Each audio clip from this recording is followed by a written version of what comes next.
And then we got Mr. Jerry Rushin here, who is a living legend, you know, for putting this station on the map, yes. and putting the community on the map, for giving this community a voice. Jerry, talk about some of the, you know, some of the events, some of the things that were game changers as this station was moving through the years. And Jerry's legendary in radio nationwide. Exactly. By the way, Not if you just the mention his community. name, That's what I'm talking everybody about. go, oh yeah, we know about it, Jerry. Okay, but no, one thing that happened is, I realized early on is that the station had the ability to mobilize. You know, we've always played music over the years in black radio or race radio, whatever you want to call it, over the years. But really to get people together and move them from one place to the next, if it was something social, something political. And I realized that. And I realized also that people gave people like myself more credit than we probably deserved. They really thought we were smart people. And I got it because we told them the weather, we told them how to dress, we said what their lunch menu would be in school. They called us up to debate who was on a song, who sung background. We could say this person. You guys, they thought we were just smart guys. But I realized one day, many years ago, just jokingly, I said some outrageous thing. And when I realized people believed me, I said, well, I got to be careful and more responsible. Yeah. As I'm on here BSing on the radio, I got to be careful what I say because people believe me. Yeah. So now how do I get a positive spin on this? When I say I mean the station. So now we got to be very careful in what we say. Yeah, people are going to always agree or disagree, but there was a sense of responsibility that I felt on behalf of the station. You know, we had to be more responsible to the listening community.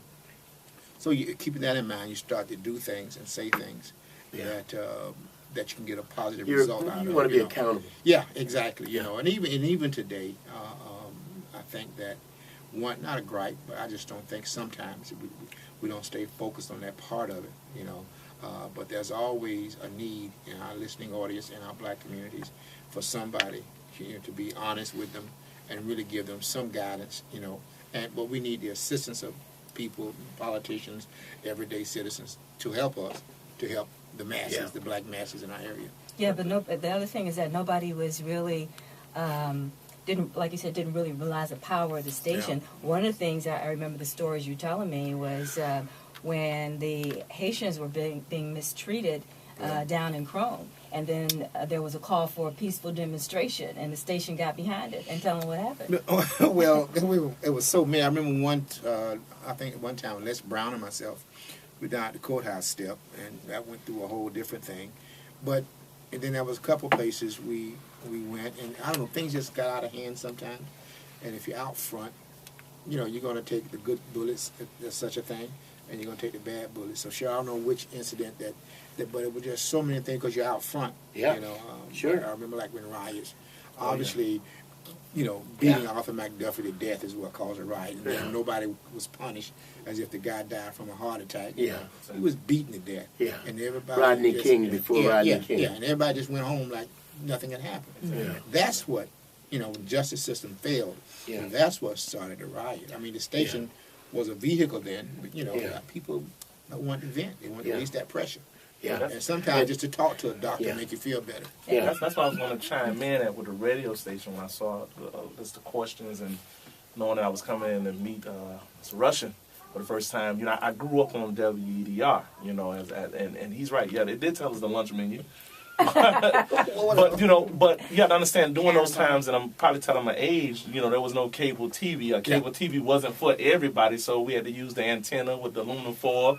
So the radio was our box. We use hangers. Hangers, you put the hanger, but you put the aluminum foil at the top of the hanger. Oh, give it more reception. We got a little smarter. I forgot. But that was another level. Waking up in the morning, listening to JAMZ, that was how we lived. You know, coming home and being able to turn it on to find out what happened that day, because the news, television news, wasn't for us. You know, it didn't give us.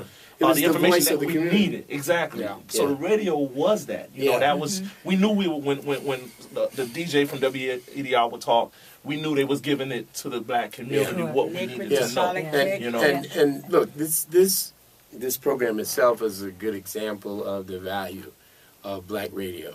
And I worked with Stevie. I got this NAACP Image Award because I was working for Stevie, general manager of KJLH. And so I was there at a time when this was what I call the golden age of black radio, Jerry, when, you know, the community really depended on black radio for navigation in the world. Exactly. Okay, they weren't just listening for music; they were listening for everything. Like Tita Green, he was. That's great. right.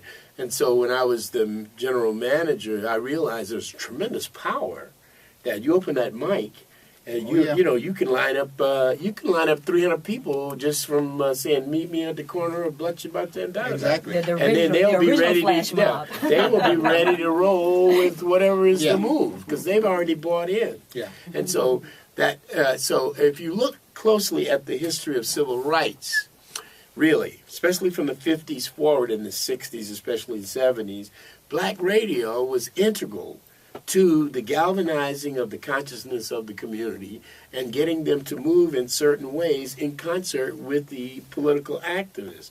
It was crucial in a way that I don't think it has quite the same power because of the proliferation of other media, etc. But there was a period there where black radio was the voice and the anvil of the black community, not just for political struggle, but period. Yeah. And the fact that Jerry, you hired my cousin to keep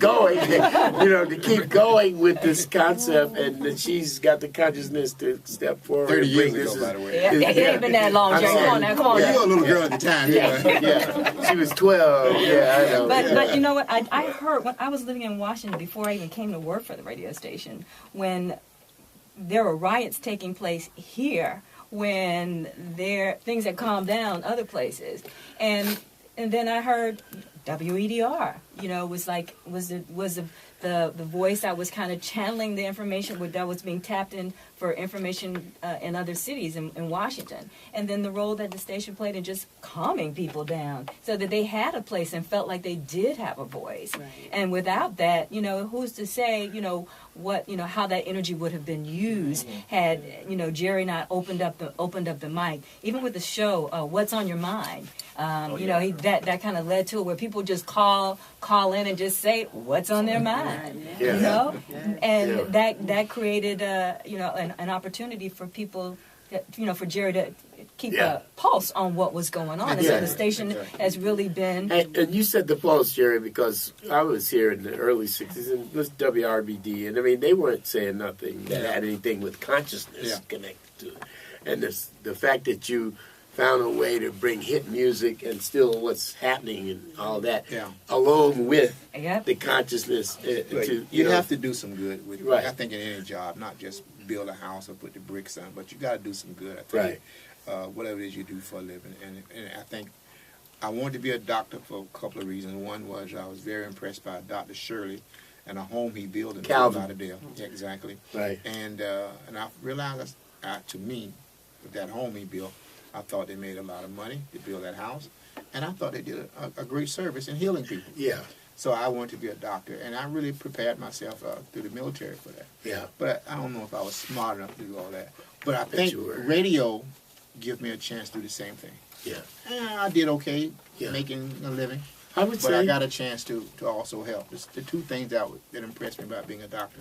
You make a good living and you can help people. Yeah. So radio kind of filled that void for me, those two things that I was hungry for as a young man.